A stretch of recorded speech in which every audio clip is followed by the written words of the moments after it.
4 மாதங்களுக்கு பிறகு சென்னை கிழக்கு மாவட்டத்துக்கு நான் வந்திருக்கிறேன். ஆனால் சேகர் பாபு அவர்கள் நினைச்சுக்கலாம் நான் அவர் மேல கோபமா இருக்கேன் அதனால வரல அப்படின்னு கூட அவர் மனசுல தோணிருக்கலாம். எத்தனையோ காரணங்கள் சொல்லலாம். வெற்றி வாய்ப்பை நாம இழந்ததுக்கு எத்தனையோ காரணங்களை நம்ம தேடி கண்டுபிடிச்சிடலாம். அனைவருக்கும் வணக்கம். நான் சொன்னேன் அப்போ நீங்க நம்பல, ஆனா இப்போ நடந்துருச்சு. என்னப்பா சொன்னேன், என்னப்பா நாங்க நம்பல அப்படின்னா, தேர்தல் முடிஞ்ச ஒரு 10-15 நாள்ல நான் சேகர் பாபுவை பத்தி ஒரு வீடியோ போட்டிருந்தேங்க.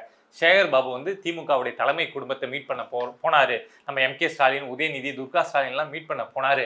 நம்ம எம்.கே. ஸ்டாலின் வழக்கம் போல 5 வருஷம் ஆட்சியில் இருந்த மாதிரி ஓரமா மிச்சர் திருட்டு உட்காந்துருந்தாலும், துர்கா ஸ்டாலின் வந்து கண்ணா புண்ணான்னு சேகர் பாபு திட்டி விட்டாங்க. கெட்ட வார்த்தையிலலாம் பேசி விட்டாங்க. உதயநிதிலாம் என் மூஞ்சிலேயே முழிக்காத, திமுக தோத்ததுக்கு என்ன காரணம் வேணாலும் இருக்கலாம், ஆனால் சென்னையில் இருக்கக்கூடிய இந்த சென்னை மாவட்டத்தில் இருக்கக்கூடிய 16 தொகுதியில் 14 தொகுதி தோத்ததுக்கு நீ தான் காரணம். காசு வாங்கிட்டு வேட்பாளர் போட்டிருக்கீங்க, எங்களுக்கே தெரியாம ஃப்ராடு வேலை பண்ணியிருக்கீங்க அப்படின்னு சொல்லி திட்டி விட்டுட்டாங்க. துர்கா ஸ்டாலின் ரொம்ப கடுமையாக பேசிட்டாங்க அப்படின்னு சொல்லியிருந்தேன். பட் நிறைய பேர் வந்து கமெண்ட்ஸ் வந்து அதெல்லாம் எப்படிப்பா பேசுவார், சேகர் பாபு எவ்வளோ பெரிய ஆளு தெரியுமா அப்படின்லாம் சொல்லியிருந்தீங்க. பட் இப்போ 4 மாதம் கழிச்சு நேத்தி நம்ம உதயநிதி ஸ்டாலின் வந்து அவருடைய வாயாலேயே சொல்லியிருக்காரு, சேகர் பாபு எனக்கு 4 மாசமா ஃபோன் பண்ணிட்டு இருந்தாரு, இந்த ஆள் ஃபோனே எனக்கு எடுக்க பிடிக்கல, நான் எடுக்கவே மாட்டேன் அப்படிங்கிற மாதிரி 4 மாசமா இருந்தேன். பட் இப்போ கெஞ்சி கூத்தாடியே நான் இந்த விழாவுக்கு கூட்டு வந்துட்டார் அப்படிங்கிற மாதிரி நேத்தி உதயநிதி ஸ்டாலின் சொல்லியிருக்காரு. எங்க விழா நடக்குது அப்படின்னா, சென்னை கிழக்குல விழா நடந்தாவே அங்க நம்ம சேகர் பாபு தான் எடுத்து நடத்துவாரு. எதுக்கான விழா நேத்தி நடந்திருக்கு அப்படின்னா, ஆகஸ்ட் 7ஆம் தேதி நினைவு தினம். அந்த நினைவு தினத்தை நினைவு வச்சுக்கிறதே நமக்கு தப்பு அப்படின்னு நினைக்கக்கூடிய ஆள் நாம. அதாவது யாருக்கு நினைவு தினம்னா கருணாநிதிக்கு நினைவு தினம். ஸோ அதை ஒரு விழாவா எடுத்து எல்லாம் பண்ணிட்டு இருக்காங்க. அது என்னமோ தெரியல, வேற வழி இல்லாம நடந்துட்டு இருக்குன்னு வைங்க. ஸோ அந்த விழாவுக்கு சரி ஏதோ ஒரு சென்டிமெண்டா லாக் பண்ணி, ஐயோ தாத்தாவை பத்தி பேசணும் தம்பி நீங்க தான் வரணும் அப்படின்னு என்னென்னமோ பேசி நம்ம சேகர் பாபு நம்ம உதயநிதியை அந்த விழாவுக்கு வர வச்சுட்டாரு. ஸோ அங்க உதயநிதி என்னென்னமோ பேசுறப்போ என்னதான் சரி ஒரு ஃபார்மாலிட்டிக்காக வந்துட்டாலும் அந்த மனசுல இருக்க வருத்தம் வெளியில வரும்ல. ஸோ அந்த வருத்தத்துல என்ன சொல்றாரு அப்படின்னா, 4 மாசமா சேகர் பாபு என்னை பல விழாவுக்கு கூப்பிட்டுருக்காரு, நான் வரலன்னு சொன்னேன். அவர் உடனே எனக்கு அவர் மேலே எனக்கு செம்ம கோவம் அப்படின்லாம் நினச்சிருக்கலாம். எனக்கு செம்ம கோவம்லாம் கிடையாது, ஒரு வருத்தம், என்னடா இப்படி நடந்து போச்சு, இப்படி ஆயிடுச்சு அப்படிங்கிற ஒரு வருத்தம். அதனால தான் அவர் கூப்பிட்ட எந்த ஒரு ஃபங்க்ஷனுக்கும் நான் வராமலே இருந்தேன். ஸோ அப்படி வருத்தப்படுறதுக்கு எனக்கு உரிமை இல்லையா, அந்த உரிமையில தான் நான் சேகர் பாபு மேலே வருத்தப்பட்டேன், கோவப்பட்டேன் அப்படிங்கிற மாதிரி நம்ம உதயநிதி ஸ்டாலின் சொல்லியிருக்காரு. இதுக்கு மேலே ஓப்பனா பச்சையெல்லாம் சொல்ல முடியாது. இது மாதிரி வீட்டுக்கு வந்தால் நான் திட்டி விட்டேன், நீ இந்த ஒன்னால தான் தோத்து போச்சுன்னு அப்படிலாம் வந்து ஸ்டேஜில் ஒரு எதிர்கட்சி தலைவர் சொல்ல முடியாது. இதை மாதிரி சிம்பாலிக்காக 4 மாதம் ஒரு சேகர் பாபு திமுக அமைச்சரவையில் எவ்வளோ முக்கியமாக இருந்தாருன்னு தெரியும், முக்கியமாக இருந்தாருன்னு தெரியும். ஸோ அவர் ஃபோன் அடித்து 4 மாதமாக எடுக்காமல் இருந்தேன் அப்படின்னு உதயநிதி சொல்கிறாரு அப்படின்னாவே அந்த சம்பவம் எப்படி நடந்திருக்கும், எவ்வளவு ஹார்டாக நடந்திருக்கும் நீங்களே புரிஞ்சுக்கோங்க. ஒன்றும் நடக்காத விஷயத்த நம்ம வந்து உங்கள்கிட்ட சொல்றது கிடையாது. பட் நாம தேர்தல் முடிஞ்ச ஒரு 10-15 நாள்ல சொன்னோம் சேகர் பாபு இப்படி கெட்ட வார்த்தை சொல்லி யாருமே திட்டிருக்க மாட்டாங்க, அதை மாதிரி திட்டு வாங்கிட்டார் அப்படின்னு. பட் அது நேத்தி உதயநிதியோட பேச்சில் வெளிப்பட்டிருக்கு. அதே மாதிரி இன்னொரு விஷயம் என்ன அப்படின்னா, நம்ம உதயநிதி ஸ்டாலின் அவர்கள் ரொம்ப வம்பு இழுக்க ஆரம்பிச்சிட்டாருன்னு வைங்களேன். தமிழக வெற்றி கழகத்திட்ட ஃபைல் இருக்குன்னு சொல்றீங்க, எங்க போனாலும் இதை பேச ஆரம்பிச்சிட்டாரு. இருக்கு, திமுக செஞ்ச ஊழல் பட்டியல் அது சம்பந்தமான ஃபைல் இருக்குன்னு சொல்றீங்க, ஓப்பன் பண்ணுங்க அப்படின்னு இதுக்கு முன்னாடி சட்டமன்றத்தில் பேசினாரு. இந்த விழாவிலையும் போய் என்னமோ தப்பே செய்யாதவ மாதிரி நம்ம உதயநிதி ஸ்டாலின் பேசியிருக்காரு. ஸோ அதுக்காகவாவது தமிழக வெற்றி கழகம், டிவிகே, தாவேகா, நம்ம தமிழ்நாட்டு முதலமைச்சர் விஜய் அவர்கள் அதுக்காகவாது மற்ற ஃபைல்லாம் கொஞ்சம் பொறுமையா எடுங்க. இந்த டாஸ்மாக் கேஸ் இருக்குல்ல, ஸோ அந்த ஃபைலை கொஞ்சம் தூக்கி ஓப்பன் பண்ணி இந்த உதயநிதியை கொஞ்சம் நடுங்க விட்டீங்க அப்படின்னா நல்லா இருக்கும். என்னமோ அப்படியே தப்பே பண்ணாத மாதிரி திமுக மேல அவதூறா பொய்யா குற்றச்சாட்டு வைக்கலாம், ஆனா நிரூபிக்க முடியுமா அப்படின்னு உதயநிதி ஸ்டாலின் பேசுறப்போ எனக்குலாம் அப்படியே வயித்தை எரியுதுங்க. எவ்வளவு கொள்ளடிச்சிட்டு, எத்தனாயிரம் கோடி, எத்தனை லட்சம் கோடி கொள்ளடிச்சிட்டு இவ்வளவு தைரியமா வந்து பேசுறாங்களே அப்படின்னு பாக்குறப்போ மனசு வேதனையா இருக்கும்ல, அப்படியே வெந்து போகுதுன்னு சொல்லுவாங்கல்ல. ஸோ அது மாதிரி வெந்து போகும்ல. டாஸ்மாக் வழக்க சீக்கிரம் தாவேகா அரசு தோண்டி எடுக்கும் அப்படின்னு நினைக்கிறேன். செப்டம்பர் 8ஆம் தேதி இந்த சட்டப்பேரவை முடியட்டும், அதுக்கப்புறம் தெரியும் நம்ம உதயநிதி அவர்களுக்கு என்ன நடக்குது அப்படின்னு. ஏன்னா அப்படிதான் தகவல் சொல்றாங்க. செப்டம்பர் 8 இந்த சட்டப்பேரவை கூட்டம் முடிஞ்சதுக்கு அப்புறம் பல கைதுகள் நடக்கும் அப்படின்னு சொல்றாங்க. ஸோ அந்த நம்பிக்கையில தான் நானும் உங்ககிட்ட சொல்றேன். ஸோ பொறுத்திருந்து பார்ப்போம்.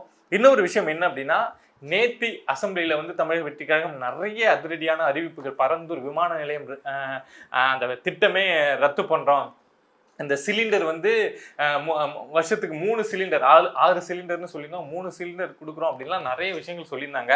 பட் எனக்கு அப்படியே ஒரு விஷயம் வந்து இவங்க வந்து ரொம்ப ஃபியூச்சரிஸ்டிக்காக யோசிச்சு நிறைய விஷயங்களை கொண்டு வராங்க அப்படிங்கிற மாதிரி தோணுன ஒரு விஷயம் என்ன அப்படின்னா, பிடி பீரியட் அப்படின்னு நம்ம எல்லா ஸ்கூல்லையும் இருக்கும், எல்லாரும் அந்த சுச்சுவேஷனை ஃபேஸ் பண்ணியிருப்போம். என்ன அப்படின்னா, பிடி பீரியடு ஒரு எக்ஸாம்பிள் சொல்கிறேன், ஒரு 6வது பீரியடு பிடி பீரியட்னா 5வது பீரியட்லாம் நமக்கு அப்படியே க்யூரியஸாக இருக்கும். ஐயோ அடுத்த பீரியட் பிடி போகணும், அது விளாடணும் இது விளாடணும் அப்படின்னு நினச்சிக்கிட்டே இருப்போம்.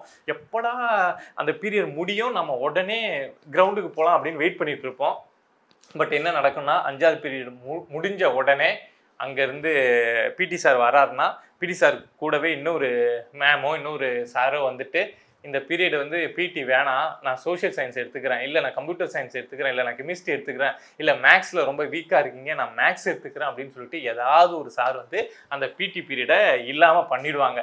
இல்லை அப்படின்னா, நாளைக்கு உங்களுக்கு எப்போ பிடி பீரியடு 3வது பீரியடா, நான் பிடி சார்கிட்ட பேசிக்கிறேன், நான் எடுத்துக்கிறேன் அந்த பீரியட் அப்படின்னு நாளே ஏதாவது ஒரு டீச்சர் யாராவது ஒரு வாத்தியார் வந்து அடுத்த நாள் நடக்க போகிற பிடி பீரியடுக்கு முந்தின நாளே அப்பாயின்மெண்ட் அப்படிங்கிறத போட்டு வைப்பாங்க. ஸோ இதனாலேயே எந்த ஸ்கூல்லையும் பிடி பீரியட் இருக்குது அப்படின்னா, அது கிடைச்சிடுச்சு அப்படின்னா எந்த வாத்தியாரும் பிடுங்காமல் விட்டாங்கன்னா அது அதிசயம் அப்படிங்கிற மாதிரி மாறிடுச்சு. எந்த ஸ்கூல்லையும் பிடி பீரியட் அப்படிங்கிறது ஸ்டூடெண்ட்ஸுக்கு விளையாட கிடைச்சதே இல்லை. இது தமிழ்நாடு முழுக்க ஸ்டூடெண்ட்ஸுக்கு இருக்கக்கூடிய மனக்குமுறல். ஏன்டா விளையாட விடுங்களாண்டா அப்படிங்கிறது ஒரு மனக்குமுறல். ஸோ அதுக்கு பள்ளிக்கல்வித்துறை அமைச்சர் ராஜ்மோகன் அவர்கள் ஒரு மிகப்பெரிய அறிவிப்பை வெளியிட்டிருக்காங்க.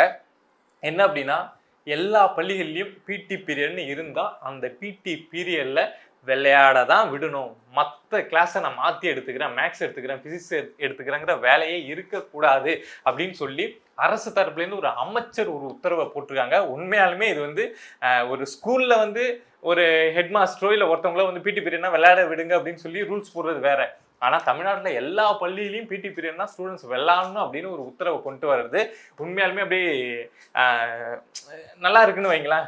யோசிக்கிறாங்க அப்படிங்கிற மாதிரி இருக்குது. நமக்கே இப்படி இருக்குது அப்படின்னா, நம்ம வெளியில் இருக்கோம், நம்ம வேலை பார்க்குறோம், நமக்கே அந்த அந்த காலகட்டத்துக்கு போய் அதெல்லாம் கிடைச்சிருந்தா நல்லா இருக்கும் அப்படின்னு ரசிக்க முடியுது அப்படின்னா, இப்போ இந்த ஸ்கூல் படிச்சுட்டு இருக்க ஸ்டூடெண்ட்ஸ்லாம் இருக்காங்கல்ல, ஸோ அவங்களுக்குலாம் இந்த உத்தரவை பார்க்குறப்போ எப்படி இருக்கும், அப்படியே பொன்னான உத்தரவாக இருக்கும்ல.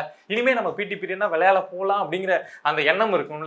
இதுக்கு முன்னாடி எல்லா ஆட்சியும் நடந்தது, அதிமுக ஆட்சியும் நடந்தது, திமுக ஆட்சியும் நடந்தது. ஆனால் அங்கே இருந்த அமைச்சர்கள் எல்லாருமே வந்து ரொம்ப வயசானவங்க அப்படிங்கிறதுனால அவங்களுக்கு பிடி பீரியடோடைய இம்பார்ட்டன்ஸ் என்ன அப்படின்னு தெரியாது, ஃபிசிக்கல் ஃபிட்னஸோடைய இம்பார்ட்டன்ஸ் என்ன அப்படின்னு தெரியாது. 70 வயசு 60 வயசு வாத்தியார் வந்து பிடி பீரியடை பற்றியா, அமைச்சர் வந்து பிடி பீரியடை பற்றியா யோசிக்க போறாரு, இங்கே பிடி பீரியட்னு அதெல்லாம் என்ன அப்படிங்கிற மாதிரி தான் நம்ம அமைச்சர்கள் இதுக்கு முன்னாடி எல்லாருமே இருந்துட்டு இருந்தாங்க. பட் இப்போ ராஜ்மோகன் அவர்கள் நமக்கு தெரியும் ஒரு சமூகத்தை உற்று நோக்கக்கூடிய, சமூக நீதி சமூக நலன் அப்படின்னு இருக்கக்கூடிய ஒரு நபர். அதே மாதிரி பிசிக்கலாகவும் அதுக்கு இம்பார்ட்டன்ஸ் கொடுக்கக்கூடிய நபர். ஸோ அவர் பள்ளிக்கல்வித்துறை அமைச்சராக வந்து இதை மாதிரி ஒரு உத்தரவை கொடுத்துருக்கிறது அப்படிங்கிறது கண்டிப்பாக நாமளே இதை பாராட்டுறோம் கொண்டாடுறோம் அப்படிங்கிறப்போ ஸ்கூல் ஸ்டூடெண்ட்ஸ் வந்து ரொம்ப கொண்டாடுவாங்க. அதாவது ஒரு நீண்ட நாள் மன வேதனை வந்து அப்படியே மனசை விட்டு வெளியில் போன மாதிரி அப்படியே பட்டாம்பூச்சி பறக்கிற மாதிரி இருக்குது. தமிழக வெற்றி அரசு வந்து இதை மாதிரி இன்னும் நிறைய உத்தரவுகள் வந்து மனக்குமுறல், சாதாரண மனிதர்கள்கிட்ட இருக்கக்கூடிய மனக்குமுறலை இதை மாதிரி ஒரு உத்தரவால் மாற்றோம் அப்படின்னு நம்புகிறேன்.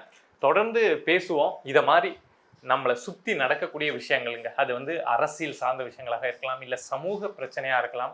எதுவாக இருந்தாலும் நீங்கள் தெரிஞ்சுக்கணும் அப்படின்னு நினச்சிங்கன்னா மறக்காமல் பிரபா டாக்ஸ் சேனலை சப்ஸ்கிரைப் பண்ணி சப்போர்ட் பண்ணுங்கள். நீங்கள் இருக்கீங்க அப்படிங்கிற அந்த ஒரு நம்பிக்கையில் தான் நான் இங்கே உட்காந்து இவ்வளோ துணிச்சலாக இவ்வளோ தைரியமாக பல விஷயங்களை எடுத்து பேசிகிட்டு இருக்கேன். சப்போர்ட் பண்ணுவீங்க அப்படின்னு நம்புகிறேன். நன்றி.